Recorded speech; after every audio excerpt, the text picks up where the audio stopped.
What's up, guys? That got the pencil here, and this is a fight of two legendary beasts, the two being sealed away due to the danger they propose to the world around them. The mighty consumer of chaos, Cath Palug from Seven Deadly Sins, versus the dangerous nine-tailed fox Kurama from Naruto. Now, this is a fight I personally have wondered about a lot in the past, ever since Cath really showed up, but I never actually put in the research for it until now. So when we start off with power, it's a really interesting topic when it comes to both of the beasts, mainly because it ranges drastically on both sides. For Cath, he's reasonably stronger than a lot of the series before him. He easily scales above the commandments, archangels, and able to match all the end of series sins, including a post-purgatory Bond and Meliodas with their sacred treasures, Full Wings King, Merlin, Diane, and even Arthur for a short while in a possible future, though they were admittedly fatigued. In that same future, he's able to compete with post-Purgatory Meliodas decades into the future, while Meliodas is in Demon Mark. Just fighting Meliodas after Purgatory and Base already slaps Cath above all the commandments and all the archangels, who range from Island to Continental, depending on how you want to scale them, and considering the strongest archangel as Peak Mael is at least relative to Prime Meliodas, who scales drastically above country to large country level characters like Tarmiel. And then, even a base post-Purgatory Meliodas would slap his previous Prime self by being able to fight the full-power Demon King at all, while his previous selves couldn't even scratch his father. Assuming Cath scales around here, he's pretty well set at Continental, even as a kind of a low ball if I'm being honest, a likely higher level threat. Then, if we give this statement as separate from Tarmiel, the ocean Tarmiel created would be an actual ocean, and even lowball, that's multi-continental. And Cath still scales drastically above that, so he's easily reaching those planetary and beyond levels. If you want to use lore to scale him, he gets way up higher than even that. Considering the Supreme Deity created at least a dwarf star, and then split half her power into fourths, and the Demon King is her equal and split half his power into tenths, all who wield even a fraction of that power should be bare minimum planetary. Actually higher, but for simplicity's sake. Considering Cath easily scales above all the commandments and archangels, he would also be in those planetary and higher ranges, and he could go even further with more analysis, but I'll just stop it right there for now. Kurama also has an interesting scale for his raw power, if I do have to say so myself. There's lower ends for him that don't take into account data books and scale him up from Manda taking a C0 from Datara, which has been calculated to be around small country level. Nagato's Chibaku Tensei has been calculated to be around country level, and that only at a fraction of half his power, Kurama bursts through that Chibaku Tensei with relative ease. Half of Kurama's power allows him to slap around 5 other tailed beasts casually, easily matching their own Bijudama with an enhanced one of his own, and easily throwing them around, like with not much effort at all. And of course, he makes up for a significant part of the 10 tails.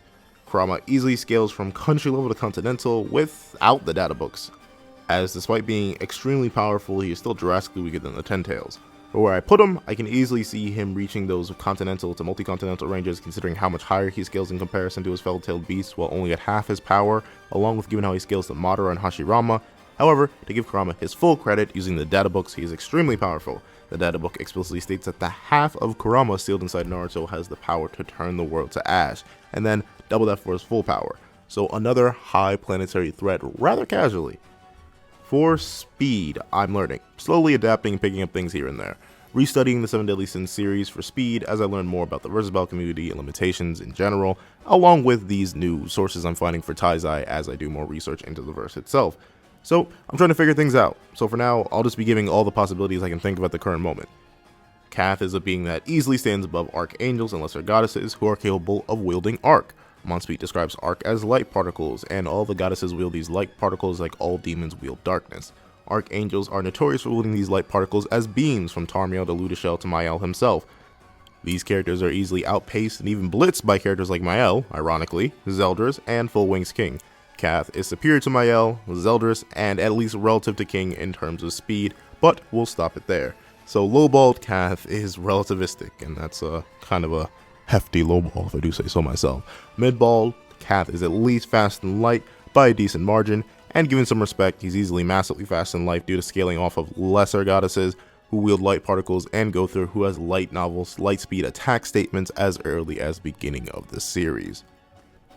The Narutoverse, and thus Kurama, has a constantly shifting speed meta. Things are getting improved, debunked, reviewed, overwritten. Speed in Naruto is honestly going crazy right now, but to be fair, it's always been going crazy. Thus, I will be giving all possibilities. Lowballed Kurama is lightning speed. However, that's a serious lowball that actually hurts to say. I can't even really say Kurama is lightning speed with a straight face. Where would I actually put him? Easily fast and light. He scales drastically above many characters with light speed statements like Mifune, Haku, the Raikage. And in terms of speed, when given some respect, he's reaching massively fast and light, considering with even tiny portions of his chakra, Naruto was amped to degrees that allow him to massively blitz characters who are at least relativistic many times over. For their respective abilities, Cath has few, but they are very potent. He has strong telekinesis, even when drastically weaker than the one we're using. He can use telepathy to broadcast his thoughts, and when getting into his real power is when the stuff gets interesting. He can fire energy beams from his mouth in spades whenever he wants to, and he can also manipulate reality, easily creating separate dimensions to contain beings, and he can consume other beings to absorb their power into his own.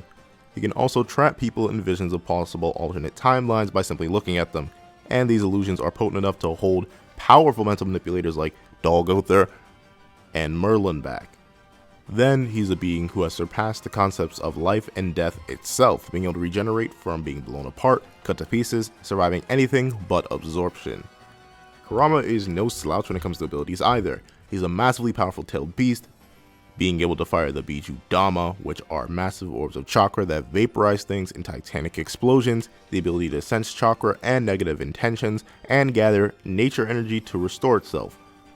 Also, being a being composed of pure chakra, he does not need to maintain a physical form, but he can also still die, as half of him did die with Minato. He can even supercharge Biju Dama to make one that is massively more powerful than a regular one, and he can rapidly fire Biju Dama and also blast them off as lasers. Then he has chakra-infused roars that actually are able to blow back opponents and attacks. For intelligence, Cath is not dumb per se, but he's very simple-minded. He just wants to consume and destroy. He doesn't really have any intellectual feats. For Kurama though, he's a tactical genius, figuring out how to abuse Kami's weakness with Kakashi, guide other high-level shinobi in combat, and even be the leader of the assault on the Ten Tails, remaining perfectly calm while the odds are stacked against him. Now, for the verdict, I'd give it to Cath on most scenarios. Now, this comes down to a couple of reasons. One, in terms of power, the two are actually very relative, and they're lower states to their more mid-tier states. However, the issue comes when Cath is given lore scaling in comparison to Kurama's databook statement. Cath becomes stronger, but let's say we ignore that. For speed, the two are once again rather relative, with the edge getting extremely specific and, very up to interpretation. Going off loans for both, Cath has the edge, given their regular states, still relative.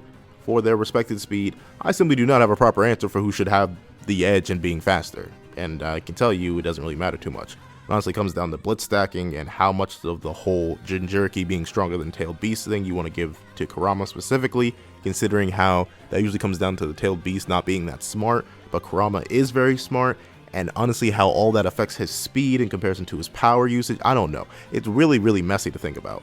One could argue that Cath has the edge if we're really taking beginning of series Gother and lower goddesses as the light speed starting point, but none of that even matters. Say they're equal in all stats. Kurama has nothing to actually defeat Cath.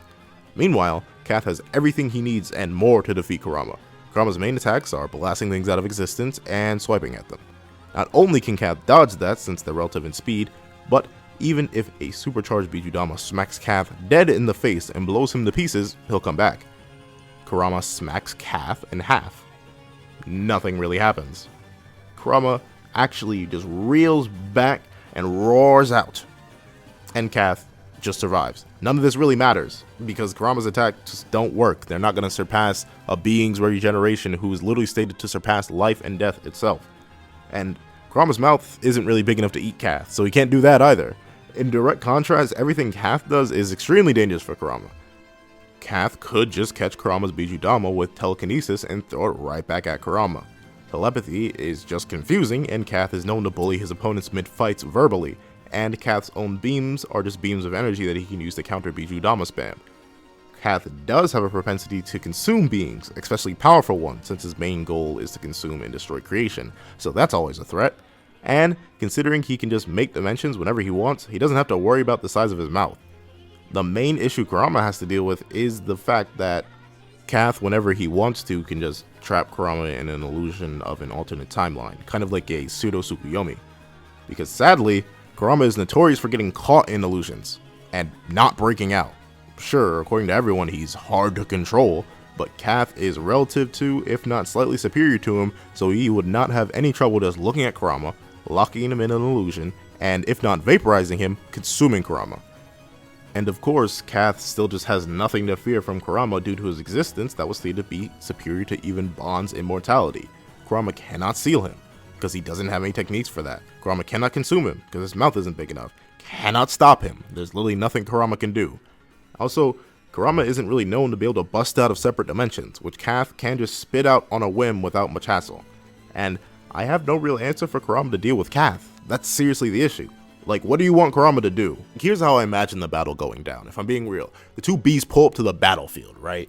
Kurama's mean mugging like he always does. He's like, who the heck are you? I'm the nine-tailed fox. And Cath is like, but like, do you taste like turkey dinner though? And then he eats Kurama. No, but seriously, like when Cath actually showed up to fight someone, he was playful at first with Merlin. Like he showed up, ate some blast from her, and then like almost one-shot her immediately. Like Merlin was about to get destroyed if Meliodas didn't pop up. So I can see that happening at first. I can see Cath not instantly resorting to the illusions, but like he and Kurama are gonna have a slight back and forth. Kurama's gonna fire a Biju bomb. Cath is gonna fire some energy rays from his mouth. The two are gonna clash. Cath may slightly overwhelm Kurama until Kurama starts rapid firing Biju Dama. Kurama may realize that he needs to do more. He may retreat a little bit to supercharge a Biju Dama. He's gonna fire it. He's gonna break through Cath's beams, and suddenly Cath is going to be blown to pieces. And Kurama's gonna be like, "Wow, that was pretty easy. That's kind of whack." And then, as Kurama goes to strut off, you know, being Kurama and all, you know, he's a real one, he just turns around because he hears laughing. And then Cath is still just mean mugging there, like, is that all you got? Like, go ahead, do that again, though. And Kurama's going to be like, I bet. And he's going to fire more Biju bombs. And then Cath is going to eat those for dinner, too. And he's going to be like, wow, hey, Kurama, or nine-tailed fox, or whatever you are. You know, you're pretty strong, aren't you? It'd be a shame if someone consumed you. And then instantly just be like, honestly, you're kind of annoying right now. Let me just look at you real quick. And then he's going to look at them. And then Kurama's going to be stuck in an illusion. And then all that Cath needs to do is just pull up and be like, well, time to eat. And then just traps Kurama in another dimension and consumes him. And then Kurama loses. Like, it really, I can't see a way for Kurama to win. That's the thing. This is one of the few versus battles where I don't think there's like any logical option where I could really give it to Kurama, because Kurama doesn't have a sealing technique. He doesn't. If this were like Naruto like could pull out something, maybe like 6 Paths. Naruto definitely has a sealing technique. I'm not sure off the top of my head about the lesser forms of Naruto, but no, this is just Kurama. Kurama's main attacks are the oh yeah, I'm gonna hit you really hard and I'm gonna like blow you up really hard. Yeah, Cath doesn't really care about that. Cath is a being that surpasses life and death itself. What do you want from him? And then you're just gonna have Kurama be like, well, I guess it's time to die, because that's what everyone really does against Cath, unless you're Arthur. Like, Arthur literally had to resort to Cath's own tactics to beat him. And the thing is, Kurama can't open his mouth that wide. And if Kurama shifts for chakra, like I said, Cath is still gonna be like, well, slurp slurp into my dimension you go, and then Kurama's eaten. This is an interesting battle on the prospect that it's two gigantic beasts fighting each other. But, in character, Cath eats people. Like, the first time he saw him fight, he ate Peronia with no hesitation. And then he ate Arthur with no hesitation. He wants to destroy everything with no hesitation. There's literally nothing I can see. Like, Kurama's a genius. Don't get me wrong. But you can be a genius and just not have an answer to solve the problem. Even if, like Cath would literally just have to be out of character and not try to consume Kurama. If Cath never goes to consume Kurama, considering neither can really die of, like, old age, I mean, they could fight for eternity, but in the end, I still just think Cath would just end up eating Kurama. I think that's it. I don't know. If you guys could think of something for Kurama to do in the comment section, I want to hear it, because that'd be cool. I mean, I'm down for Kurama to win. Honestly, if I'm being real with you, I think Kurama's a way better character than Cath, but in terms of a versus battle sense, I just don't have anything I can do to give Kurama this fight specifically. Like, there's nothing for the nine-tailed fox, which is really, really sad in my mind, because this doesn't seem really balanced that way. Like, I can't think of a win condition for Kurama. But if you guys can figure something out, please please tell me in the comment section down below. Now, I mentioned the lore meta again in this video, so I think I am going to put Escanor on hold for a little bit. I am going to just take next Monday just to explain the lore meta. I may do that in an interesting way though. I may be like, you know, you'll see next week. You'll see next week. Escanor is going to be pushed back a little bit. You'll see him in about 3 weeks.